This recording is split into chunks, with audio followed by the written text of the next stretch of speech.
This happens sometimes. We've mailed our proxy to shareholders ahead of our annual shareholders meeting when management, the company, decides to withdraw one of its proposals that it has on the ballot that's disclosed in the proxy. Do we have to amend our proxy? Today on Zippy Point. Quick Zips by Zippy Point. Quick and dirty. I'm Brock Romanek and I'm a big fan of yous. So the answer is no in most cases. You don't have to amend your proxy. You don't have to redeliver it to shareholders. That's good news. You have to analyze whether the withdrawal of that one management proposal might somehow impact the disclosure of the other items that remain on the ballot, the other items that are disclosed in the proxy.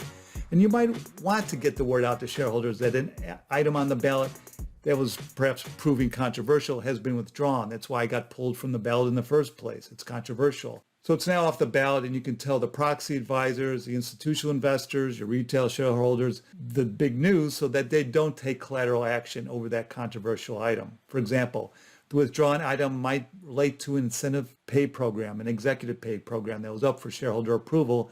And if the item had stayed on the ballot, the members of the compensation committee, or maybe the board chair, the lead director, or perhaps the full board might have been targeted in a Just Vote No campaign. Personally, I would file a proxy supplement voluntarily anytime an item was dropped from the ballot. It doesn't have to be delivered to shareholders, just filed with the SEC so that shareholders know what you're up to and you remove any optics that you're somehow sneaking around. But some companies choose not to do anything, and that's okay in most cases, unless it's something that impacts the disclosure or otherwise. So here's a proxy supplement noting a withdrawn incentive plan proposal, and it has some nice bullets. We're not sending out new proxy cards. You don't need to execute a new proxy card unless you want to change the way you have already voted.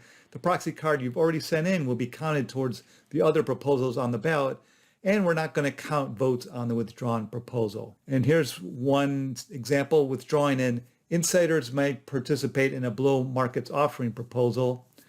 And here's one example that withdraws a change in control based on stock that's issued in private offerings. And then gives the reason that the withdrawing it is that that the company received a comment from NASDAQ. Of course, you want to work into your annual meeting script that management has withdrawn one of the items that's on the ballot. You don't have to provide the reasons for the withdrawal, but it's a good idea if you do. I recommend that you also say that you're not counting votes for that withdrawn proposal. And then, of course, you wouldn't disclose the votes for that management proposal either when you file your item 5.07 8K to report the final tally for the other agenda items that were on the ballot. And in that 8K, I would also disclose a note that the proposal, that particular proposal has been withdrawn. Let shareholders know why votes weren't tallied for that item that was on the proxy card that they had seen. So I have a separate Vid-Guide that is more comprehensive about management proposals in general, a link to which is beneath this video. Let me know what you think.